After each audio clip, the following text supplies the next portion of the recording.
some, saying goodbye is easier said than done. Just ask Jeep. Despite the arrival of this all-new, second-generation 2017 Jeep Compass crossover SUV, the brand will keep selling the first-generation Compass also as a 2017 model before sending the decade-old Ute to the great scrap heap in the sky. Consumers may be confused. We, however, are happy to bid adieu to the lackluster first-generation Compass, as well as its boxier twin, the Jeep Patriot.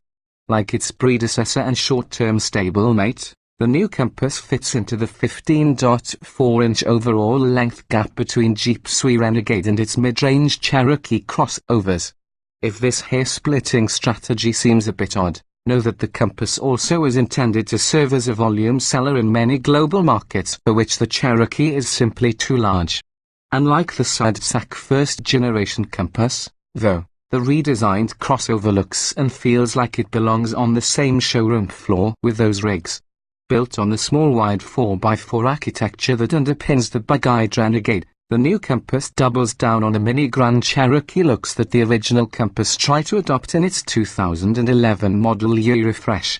The new one is more handsome and better proportioned, with its slab sides complemented by an attractive shoulder line kick and a pseudo-floating roof. The latter is painted a contrasting black on the $29,690 Trailhawk. The black roof treatment also is available on the $25,390 Latitude and $30,090 limited trim levels, but not on the base $22,090 Compass Sport.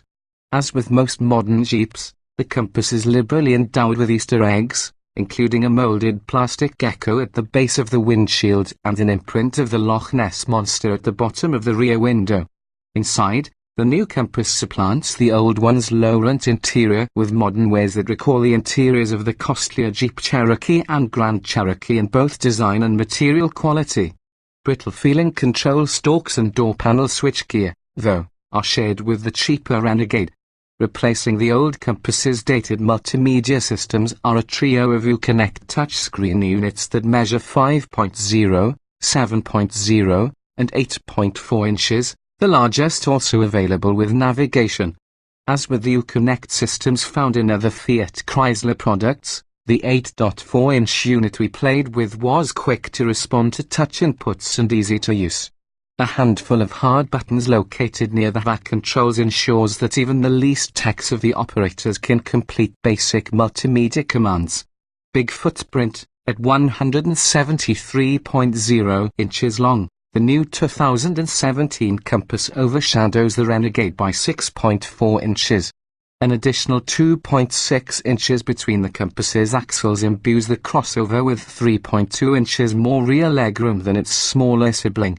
More impressive is the 27 cubic feet of cargo volume behind the 6,040 split-folding rear bench seat, which bests the larger Cherokee by 2 cubes.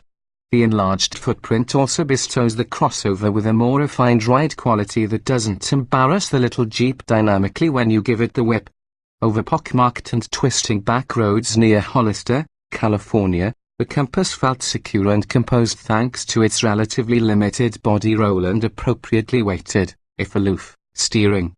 Brake dive was minimal, although the brake pedal proved touchy.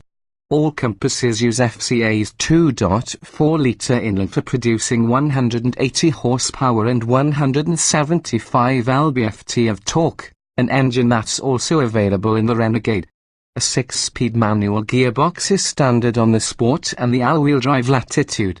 2 automatic transmissions are offered, a 6-speed for front-wheel drive models and a 9-speed with all-wheel drive. Both the off-road-ready Trailhawk and top-off-the-line limited trim levels have the all-wheel driven in-speed automatic drivetrain as standard, and that's the combination we sampled. Although the engine's weak top end and the transmission's hesitancy to downshift meant the Compass labored to pass traffic at highway speeds, the powertrain was a fine companion at slower paces. Relatively short lower gears in the 9-speed help the Compass feel eager off the line. Still, don't bank on it being particularly speedy. Consider that the quickest Jeep Renegade we've tested with this engine yielded a 0 to 60 mph time of 8.8 seconds, while a heavier, Off-road-oriented Renegade Trailhawk needed 9.2. Rock with me, with 8.5 inches of ground clearance, 0.3 inch more than other all-wheel drive Compass models. The Trailhawk has an impressive 30.3 degree approach angle, 24.4 degree breakover angle, and a 33.6 degree departure angle, improvements over the standard configuration by 13.5, 1.5, and 1.9 degrees. Further distinguishing the Trailhawk from other Compass variants are its knobby fork and wild beak height tires, underbody skid plates, and Jeep's active drive low all-wheel drive system with a 4.33:1 final drive ratio that features an overall and low range alike first gear ratio of 20.4:1. While other all-wheel drive Compass models provide standard auto, snow, sand, and mud driving modes, the Trailhawk adds a rock mode.